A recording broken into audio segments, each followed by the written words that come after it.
প্রিয় দর্শক, আসসালামু আলাইকুম। আশা করি সকলেই ভালো আছেন। সকলকেই শুভেচ্ছা জানিয়ে শুরু করছি আজকের ভিডিও। আজকের ভিডিওতে আলোচনা করব কার্ভা ট্যাবলেট নিয়ে। কার্ভা ট্যাবলেটের কার্যকারিতা, পার্শ্ব প্রতিক্রিয়া, খাওয়ার নিয়ম বিস্তারিত আলোচনা রয়েছে ভিডিওতে। বিস্তারিত আলোচনা জানতে ভিডিওটি শেষ পর্যন্ত দেখুন। কার্ভা ট্যাবলেটটির জেনেটিক নেম হচ্ছে অ্যাসপিরিন। কার্ভা ট্যাবলেটটির প্রস্তুতকারক হচ্ছে স্বনামধন্য কোম্পানি স্কয়ার ফার্মাসিউটিক্যাল লিমিটেড। কার্ভা ট্যাবলেটটির কার্যকারিতা যেমন অনুচক্রিকার জমাট বাঁধাকে কমিয়ে দেয় অ্যাসপিরিন, এবং অ্যাসপিরিন একটি বেদনা উপশমকারী ঔষধ যা মায়োকার্ডিয়াল ইনফেকশন বা মায়োকার্ডিয়াল রি-ইনফেকশন, বাইপাস সার্জারি এবং অ্যাকুইট ইসকেমিক স্ট্রোক এর ক্ষেত্রেও কার্যকারিতা রয়েছে। এছাড়াও মৃদু থেকে মাঝারি ধরনের ব্যথা যেমন মাথা ব্যথা, মাংসের পেশি ব্যথা, ঋতুকালীন ব্যথা, দাঁতের ব্যথা, এছাড়াও প্রদাহজনিত ব্যথা, দীর্ঘস্থায়ী রোগ, জয়েন্টের ব্যথা, বাতজনিত ব্যথা, জ্বর উপশম হিসেবে ঠান্ডা জ্বর ও ইনফ্লুয়েঞ্জাজনিত সাধারণ জ্বরে কার্ভা ট্যাবলেটটি সেবন করা যেতে পারে। তবে কার্ভা ট্যাবলেটটি ডাক্তারের পরামর্শ ছাড়া সেবন করা যাবে না।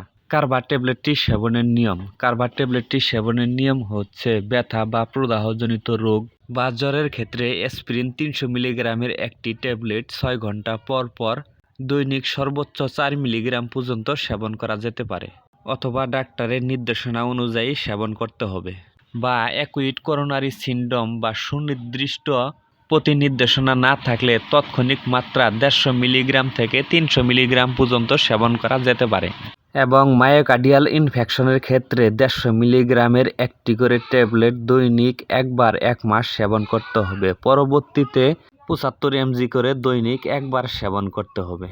এবং বাইপাস সার্জারির পরবর্তীতে 6 ঘন্টা পর থেকে প্রতিদিন 75 মিলিগ্রাম থেকে 300 মিলিগ্রাম পর্যন্ত সেবন করা যেতে পারে।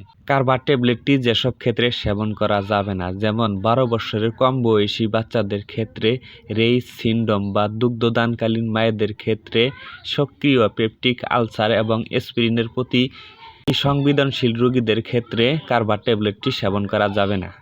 হিমোফিলিয়া বা হিমোরেজ এবং অন্যান্য ক্ষত থেকে রক্ত নিঃসরণ হয় এসব রোগীদের ক্ষেত্রে কার্ভা ট্যাবলেটটি সেবন করা যাবে না। কার্ভা ট্যাবলেটটি সেবনের ফলে সাধারণ কিছু পার্শ্ব প্রতিক্রিয়া দেখা দিতে পারে, যেমন বমি বমি ভাব, বদহজম, পরিপাকতন্ত্রের ঝিল্লির প্রদাহ সহ ক্ষত ও ফুসফুসের খিঁচুনি ইত্যাদি পার্শ্ব প্রতিক্রিয়া দেখা দিতে পারে। কার্ভা ট্যাবলেটটি অতিরিক্ত মাত্রায় সেবনের ফলে যেসব সমস্যা দেখা দিতে পারে, যেমন মাথা ঘোরা, টিনিটাস, ঘাম, বমি বমি ভাব এবং বমি হওয়া, বিভ্রান্তি বা ওভারডোজের ফলে কমা বা কার্ডিওভাস্কুলার সিস্টেমের পরিবর্তন, শ্বাসকষ্ট, ডিপ্রেশন সহ ইত্যাদি পার্শ্ব প্রতিক্রিয়া দেখা দিতে পারে। কার্ভা ট্যাবলেটটি গর্ভ অবস্থায় সেবন। ইহা বিশেষভাবে উল্লেখ্য যে সুনির্দিষ্টভাবে নির্দিষ্ট না হলে গর্ভ অবস্থায় শেষের 3 মাসে অ্যাসপিরিন ব্যবহার করা উচিত নয়, কারণ ইহা গর্ভের অবস্থানরত শিশুর ক্ষতি করতে পারে এবং প্রসবের সময় সমস্যা সৃষ্টি করতে পারে। কার্ভা ট্যাবলেটটি সেবনের পূর্বে ডাক্তারের পরামর্শ অনুযায়ী সেবন করুন। ভিডিওটি ভালো লাগলে লাইক, কমেন্ট, শেয়ার করুন। প্রতিদিন মেডিসিন বিষয়ে ভিডিও পেতে চ্যানেলটি সাবস্ক্রাইব করুন।